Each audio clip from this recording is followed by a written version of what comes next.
Good morning, everybody. Today I'm going to show you how to take apart a PMA.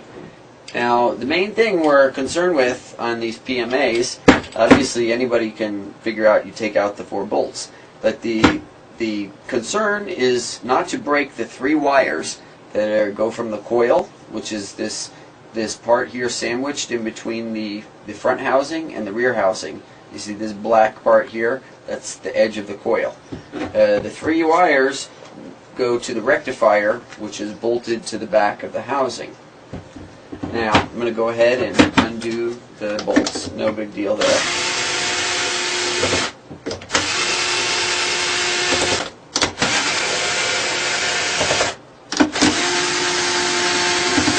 Now, another thing, you just want to be concerned that if you don't have any tiny nuts or bolts or pieces of metal laying too close, because when you put the thing back together again, you might have got a little stowaway that could mess up your machine. So no tiny little nuts laying around.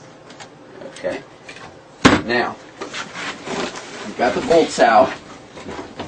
Take this nut and the spacers off, and pick that up later. Okay. Now, if you're lucky, you're just going to hold the coil in with your thumbs against the back of the case. That's the whole concept of not ripping the wires, because if the coil comes away from the back of the case, before you open it and unscrew those wires, you'll rip them. So, little bit of a test. Okay? It's not coming because you've got the magnet and everything. So what we're going to do is, I use a little jig to hook the edge and help me. This is mine here, just two pieces of metal bolted to the edge of my table. You can use anything lying around your garage that you think will work for you. This is a hasp. You know, I've got the 2 screws here and a little bit of a lip hanging off. So that can be useful. Remember that these things can be kind of heavy, like a bowling ball. So don't be in a hurry. Make sure, you know, you're barefoot. You don't want to drop it on your foot. Okay.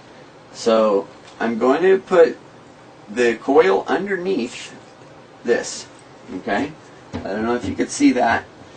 The coil, black part, underneath here. And then I've got my knee just kind of supporting the whole thing. Okay? Now that I've done that, it's all about holding it into place. Not too difficult if you're comfortable, your chair's the right height. Now what I'm doing is, this side is held, this side the coil can come up and it can kind of go diagonal. So I'm just trying to hold it down a little bit with my thumb, and I'm taking my other hand on this one lug on the front. I'm holding it, trying to push it upwards a little bit, just like a slight nudge to give it direction. And then on the other side, tapping. See? I'm tapping. My thumb is pushing down on the coil in the back of the case, and I'm using left hand to stabilize the front of the housing, right hand to tap that up. So it's a little juggling with your hands, but if you understand which way you're pushing everything. See, you always want to be holding the coil down inside of here ultimately. At first, it's going to be a little bit confusing, and you're going to see it's going to want to stick to this and come out with it. But everything we're doing is all about holding that coil in place. So now we've got the front housing off. This has got 14 magnets. Okay? And another thing to watch for when you're putting it back together too. See these wires? They're very thin. And yeah, they're kind of shellacked on here. But every now and then you can get one that will flip away. And you don't want to pinch those in when you're putting it all back together. So now that you've got it apart, you're inspecting to see all the wires are together. They look fine. Now, I've got this little thing I made. I welded a nut onto here that helps me to pull it out. But if you don't have that, or you don't have a welder, you can find at the hardware store a big washer, okay? And put that washer on there, put your original nut on there, and that gives you a little something to hold on. That's really just as good as this. In fact, I just thought of this came to me today. You know, I could do this all along. So now again, we're going to, this you're going to need something to hold that in. But now it's easier to see what's going on. And I'm going to grab something here. If you want to, I don't know how much it would help, but it couldn't hurt. Going around this tape, you know, you're not doing this every day, so these little precautions will only help a little bit, okay? So basically taping this coil on here. Now, that doesn't hurt, it could help, okay? I can get away without doing it, but if you've never done it, it might help. Now I'm going to stand up for this, okay? And here I go. I put this on top edge of the black rim. I've got it covered with tape now. Balancing here, okay? And now I've got to pull.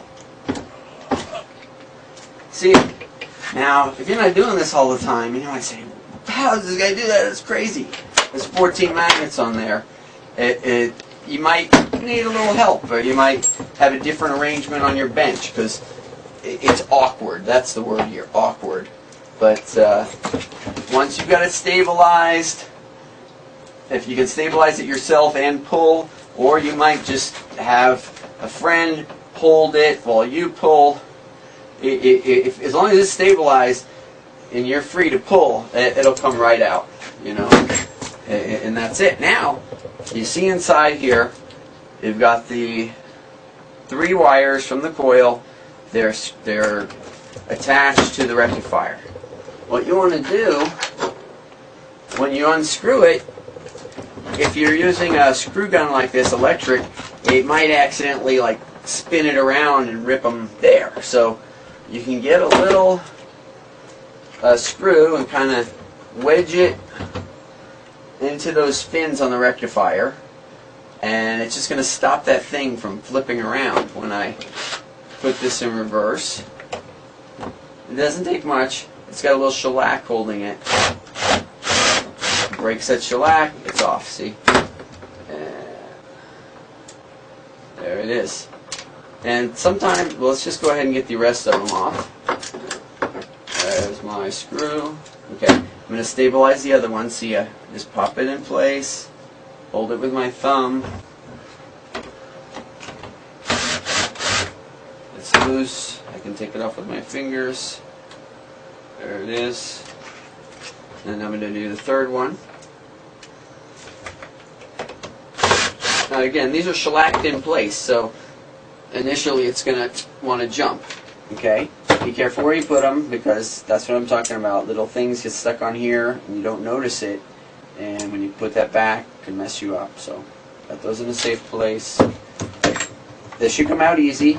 Every now and then this snags up on the edge of the aluminum case, so you could just real easy, you find the spot where you have space and you just wedge it up a little bit all the way around, and it's going to pull out. Okay? And that's it. This happens to be a high voltage model, so it has very thin wires. So that being the case, you have to be all totally responsible about how you handle it, where you put it. Okay? And that's it. We got it taken apart. Make sure you didn't drop any nuts into the bearing hole there. See, if you dropped any into the bearing, you'll use your bolt and retrieve it. Okay? Because if a nut gets pinned in there, it's going to heat up and friction. Okay?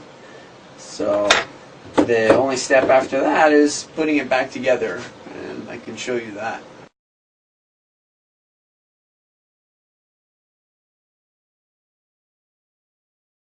Okay, now we're going to show you how to install a coil into a PMA. This happens to be the high voltage model with the very thin wires, so you want to inspect it really well. Look all the way around, make sure you don't have any broken or pinched wires on both sides. Okay. If any of the wires were pulled away, you want to mash them back together. These happen to be lacquered really well, so none of them are pulled away. Sometimes I get them with a spray lacquer all the way around on both sides. You can put some grease or Vaseline on these, or just aim carefully, don't get any lacquer on those. That's it. It just helps to insulate them, and because these are thin wires, so they don't pull away. Now I fold these wires back in. Okay. Again, the most critical part is make sure you're not going to pinch any wires. Okay. Wire side facing into the case. Do it evenly so that it just pops in. Now you have these little semi slots that line up with the bolt holes on the case. So line your wires up with the rectifier. That's the first thing. Put those wires on the rectifier posts. Okay.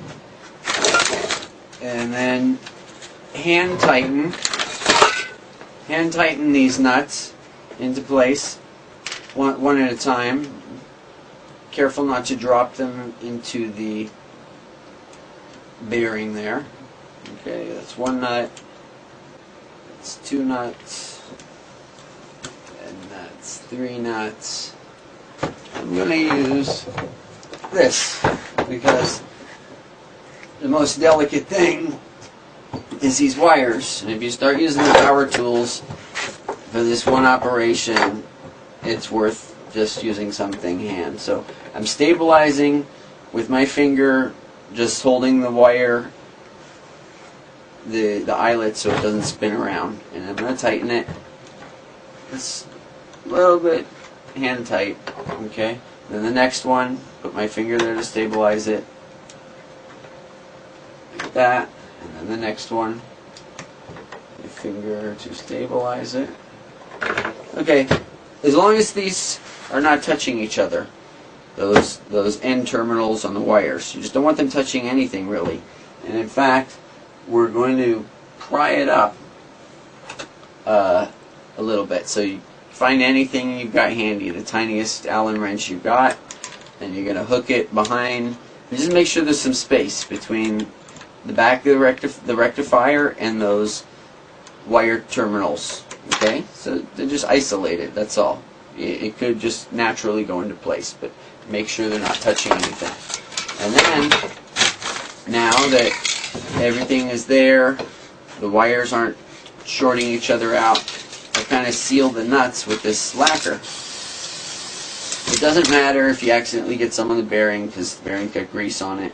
And if you want to, you can put some right on those wires. It only helps insulate them and protect them. Okay, now make sure this is lined up. These bolt holes with those little slots, they're lined up now.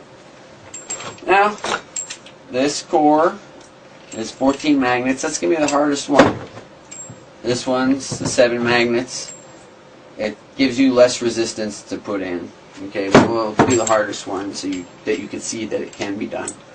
I've got my little arrangement here. I found this washer at the hardware store. Fits on there. That's just to help me hold it. And then I put this on. Now you want to make sure that your core has this large spacer inside. That's part of what gets installed when you put it back together. So that's got to be there. This is just my handle. Okay, so now I'm holding it. I'm going to hook this part of the coil, this rim, underneath my little helper while I sit down. I'm using my knees kind of to lift up. This is what I use. You can use whatever's laying around your garage. Something like this will work. This is a hasp. 2 screws. This sticks out the edge. So let's see that. So like this. Got my edge of my coil right here, holding it and pushing down. Now again, you can just tape this whole coil in here as long as you got it so that you can remove the tape. That will work good too. If you saw in the video of taking it apart, you'll see. So there's no reason you can't do that.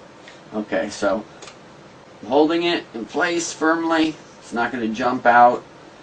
Got this. everything you want perpendicular. You don't want to pinch any of the wires. These wires are all in the right place, so I have no worries. And lower it in. That went right in place. Sometimes it snags up and it's a little cockeyed, and then at that point it wants, the magnetic force wants to pull the coil up, you see, and that's when you can panic, but you'll be okay. There's enough length on the wires, but then you're going to have to squeeze the coil back in and like a shifter knob until this uncatches, and then it'll drop into the bearing. So this went just fine, so you saw how it can go. Okay, now we're going to put it the rest of the way together. Take this nut off. Remove my helper washer. This is part of the PMA. It stays on there. That's the internal spacer. And this is the top housing. Now, it's not a big deal because there's drainage holes on all sides, but I usually do it so the big lug is opposite this big opening here, okay? But really, there's drainage at all points on the case, in case water got in. But I put the big lug opposite here. So here we go. Big lug, dropping into place. Make sure you're not pinching any of the wires. We're not. And then just kind of snuggle it down. And we're just, you're watching this, once it drops down, sometimes it's catching up on the edge here, and that's where you try and squeeze it. That's not wanting to move, so you push a little on one side versus the other. Okay, so that's not working, so I'm going to rotate it a little. See? That's not working. Make sure if you rotate it, that coil is going to move. So you don't want to, again, you don't want to rip the wires.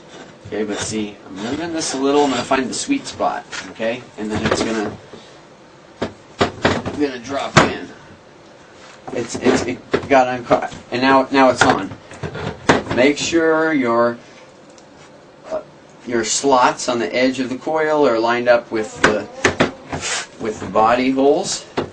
Sometimes you have to adjust it, so you'll use pressure to hold the coil, move the top piece, or sometimes they'll move together, see? Okay, so, and depending on the situation, if all goes well, you don't have to do that, but you could use one screw, and that's going to keep the body, keep the coil from rotating, and then you can just rotate the top into place. Okay, so you see that concept. Now, put my bolts in. 1, 2, 3, and 4. Squeeze together as much as it's going to go, because that magnetic force is pushing it apart a little. So now, it's like doing lug nuts on a tire. I'm going to do this side and then the opposite side.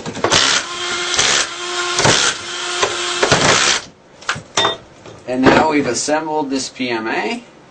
Okay, you put your spacers back on. The small spacer goes here. That way the small spacer will not rub against the body. Then the large spacer, my washer, and then my nut. Now, this has got 14 magnets on it. Now you'll see, 14 magnets is very strong. Now, it is tough to turn, but I'm turning it by hand. You see, that's just my bare hand on the shaft. Now, you see the kind of power it has.